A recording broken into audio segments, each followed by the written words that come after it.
In this guitar lesson, I'm going to teach you how to make the Pac-Man sound on your guitar.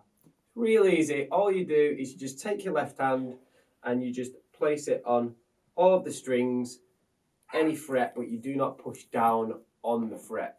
So you're just muting the strings with these fingers so there's no sound coming out.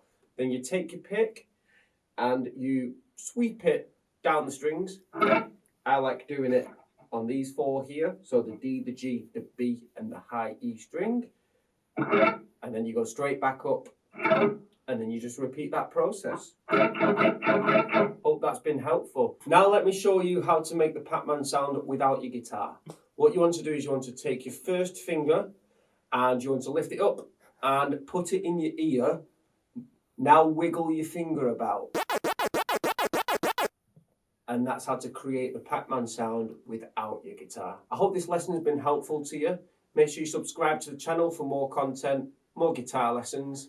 Give the video a like and let me know in the comments below if there's any more sounds you'd like to be able to make on the guitar.